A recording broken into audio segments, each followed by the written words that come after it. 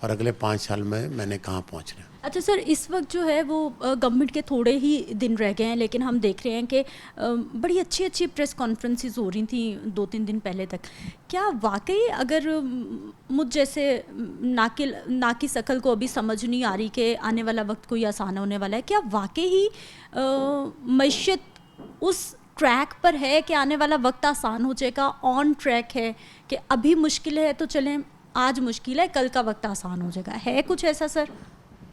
میرا خیال ہے کہ ہمیں کسی بھی روزی پکچر میں نہیں جانا چاہیے، اور نہ ہی ہمیں یہ سب خام خیالی ہے کہ آنے والا وقت، یقیناً ہم بھی دعا کرتے ہیں، آپ بھی دعا کرتے ہیں اللہ کرے پاکستان میں ترقی ہو، کوئی بہتری آئے، لیکن ابھی تک میں اگر پریکٹیکلی دیکھوں تو جو حالات ہیں، آپ اپنے ملک کی ایگریکلچر کو دیکھ لیں، چیزوں کو دیکھ لیں، اکنامک کنڈیشن کو دیکھ لیں، جو یہ پیٹرول کا بم وغیرہ اس کو دیکھ لیں، ہر روز ایک نئی چیز آپ کے معرض وجود میں آ رہی ہے کہ جو آپ کے ایک طرف آپ کہتے ہیں انڈیکیٹر پازیٹیو ہے، دوسری طرف آپ کچھ اور کر دیتے ہیں۔ تو ابھی تک تو ہمیں کوئی سمجھ نہیں لگ رہی کہ آنے والے وقت میں کوئی بہت جلدی کوئی اچھا وقت آنے والا ہے۔ اللہ کرے کہ کوئی اچھا وقت آ جائے، اور جس کی آس امید پہ دنیا قائم ہے، پاکستان بھی کہ 25 کروڑ لوگ جو ہیں اس کے اوپر امید کر رہے ہیں۔ اور دوسری بات آپ یقین مانیں، ہم فوڈ سیکورٹی کے ایشو میں کے دہانے پہ پہنچے ہوئے ہیں۔ کیوں کہ ہر سال تقریباً 5 ملین بچے نئے آ رہے ہیں، 5 ملین لوگ اس پاکستان کا حصہ بن رہے ہیں، آبادی بڑھ رہی ہے۔ آپ نے کس کو کہاں سے خوراک دینی ہے؟ اللہ نہ کرے کہ یہاں سے بھی فوڈ سیکورٹی کا ایشو آ جائے اور لوگ روٹی کو ترسیں۔ قریش صاحب، اگلا سوال میرا آپ سے یہی تھا کہ جب ہم پازیٹیوٹی کی بات کرتے ہیں، مثبت اشاریوں کی بات کرتے ہیں، اس کا مقصد کیا ہوتا ہے؟ معیشت میں اس کا مقصد یا مطلب کیا ہوتا ہے؟ کیونکہ میں جب روڈ پہ نکلتی ہوں نا اور مجھے نظر آتا ہے کہ آٹا مہنگا ہو گیا ہے، چینی مہنگی ہو گئی ہے، گھی مہنگا ہو گیا ہے، بنیادی ضروریات، کسی ایسی چیز کی میں بات نہیں کر رہی کہ ہم کہیں کہ جی یہ پیٹ بھرنے کے بعد اس کی ضرورت پڑتی ہے۔ معیشت تب نہیں سنبھلے گی جب عام لوگوں کے لیے کم از کم بنیادی ضرورت 2 وقت کی روٹی آسان ہو جائے گی۔ میں سمجھتا ہوں کہ دیکھیں، معیشت آپ کس کو کہتے ہیں؟ معیشت آپ فیکٹریوں کو، انڈسٹریلسٹ کو، میں ویسے میری نظر میں سب سے بڑی بات، پہلی بات یہ ہے کہ بیسک یونٹ آپ کا ایک غریب آدمی ہے جس کو روٹی 3 وقت کی کھانے کی مل جائے، چلو 3 وقت کی نہیں تو 2 وقت کی تو پیٹ بھر کے مل جائے، وہ کہاں سے ملے گی؟ 20 سے 25 روپے میں ایک روٹی ملتی ہے آپ کو، 40 سے 45 روپے کا نان ملتا ہے آپ کو، اور ایک بیچارہ کچھ چٹنی بھی بنائے، کچھ بھی بنائے تو 50-100 روپے اس کے لگتے ہیں۔ مجھے بتائیں آپ کون سی معیشت کی بات کرتے ہیں ہم؟ معیشت دن بدن مجھے بتائیں کہ کتنی فیکٹریاں بند ہو رہی ہیں، کتنی فیکٹریاں اور بند ہونے والی ہیں۔ اب ٹیکسٹائل جس پہ آپ اکتفا کرتے تھے وہ کہاں چلا گیا، کتنی ڈاؤن سائزنگ ہو گئی، کتنی فیکٹریاں بند ہو گئی، آپ کی کتنی ایکسپورٹ نیچے چلے گئی، آپ 31.5 سے نیچے آ گئے آپ۔ تو کیسے معیشت کو آپ سمجھتے ہیں کہ یہ معیشت ٹھیک ہونے جا رہی ہے؟ معیشت قطعاً ٹھیک ہونے نہیں جا رہی۔ اگر آپ کو کوئی انڈیکیٹر نظر آئے کہ یہ جو بم نہ گرتا تو شاید آپ ابھی خوش فہمی میں رہتے کہ شاید معیشت واقعی ٹھیک ہونے جا رہی ہے، تو اس بم نے گرا کے تو وہ سارا کا سارا پول کھول دیا کہ کچھ بھی نہیں ہونے والا۔ اللہ کرے کہ کوئی خیر خواہی ہو، کوئی اس ملک میں بہتری آئے۔ ابھی چند دنوں کے بعد تو آپ کی انٹرم گورنمنٹ آ جائے گی۔ مجھے بتائیں انٹرم گورنمنٹ کے پاس کیا ہوتا ہے؟ کچھ بھی نہیں ہوتا۔ جب انٹرم گورنمنٹ کے ہاتھ میں ہی کچھ نہیں ہوتا، وہ بیچارے کچھ کر ہی نہیں سکتے، تو ہم ان سے کیا توقع کریں گے کہ انٹرم گورنمنٹ جو ہمارے لیے کوئی روٹی کا نوالا لے کے آئے گی؟ وہ تو چھیننے والا کام تو کر سکتے ہیں، دینے والا کام نہیں۔ اچھا سر، آپ نے سیاسی حالات بھی بہت دیکھے، کتنی حکومتوں کو آتے جاتے دیکھا، معاشی صورتحال پہ گہری نظر آپ کی رہتی ہے۔ شہباز شریف صاحب کی میں بات کرنا چاہوں گی۔ جب وہ پنجاب کے وزیر اعلیٰ تھے تو لوگ کہیں نہ کہیں ان سے خوش بھی تھے، کام کر بھی رہے تھے، ان کا ایک اچھا چہرہ بھی نظر آتا تھا کہ لوگ ان سے راضی ہیں۔ اب وہ بڑی سیٹ پہ ہیں، اب وہ پاکستان کے وزیر اعظم ہیں، اور لوگوں نے یہی امید باندھی تھی کہ جیسے پنجاب والے خوش ہو گئے تھے ان کے آنے سے، اب پورے پاکستان میں کچھ بہت اچھا ہونے والا ہے۔ دیکھیں، ہر بندے کا نا اپنا ایک ذاتی پورٹ فولیو ہوتا ہے۔ نو ڈاؤٹ کہ شہباز شریف جب چیف منسٹر تھے تو شاید پنجاب میں جتنی محنت کی ہے اور انہوں نے جتنا کام کیا ہے اس میں کوئی دو رائے نہیں. میں بالکل ان کی تعریف کروں گا اس بات کے اوپر. لیکن وزیر اعظم کے عہدے پہ بیٹھنے کے بعد شاید ابھی تک وہ کچھ نہیں کر پائے جس کے جذبات کا وہ اظہار کرتے ہیں. ایسا نہیں ہے کہ وہ کچھ بھی نہیں کر رہے, لیکن جو جذبات ان کے ہیں اور جس جذبات کا اظہار کرتے ہیں وہ جذبات سارے پنجاب والے ہی ہیں کہ جب وہ پنجاب میں سی ایم تھے, لیکن ان جذبات کو ابھی تک عملی جامہ نہیں پہنایا جا رہا. اللہ کرے کہ وہ جذبات جو پنجاب میں تھے وہ وزیر اعظم بطور وزیر اعظم بھی یہ کر پاتے, لیکن ابھی تک شاید نہیں کر پا رہے. بہت شکریہ سر ہمارے ساتھ ہونے کے لیے. ناظرین, آپ نے ماہر معاشیات کی گفتگو سن لی ہے اور انہوں نے آپ کو بتا دیا ہے کہ آنے والا وقت ایک تو حکومتی کاغذات میں سب کچھ اچھا ہونے والا ہے, معیشت بہتر ہونے والی ہے, حالات ٹھیک ہونے والا ہے. ایک ہے جی گراؤنڈ ریئلٹی جو کہ ماہر معاشیات ہمیں بتا رہے ہیں, اور بتا رہے ہیں جی آنے والا وقت ابھی آسان نہیں ہے کیونکہ بے روزگاری ہے, آمدن نہیں بڑھ رہی, خرچے بڑھتے جا رہے ہیں, مہنگائی بڑھتی جا رہی ہے. تو پھر ایسے میں آنے والا وقت آسان نہیں ہوگا بلکہ مزید مشکل ہونے والا ہے.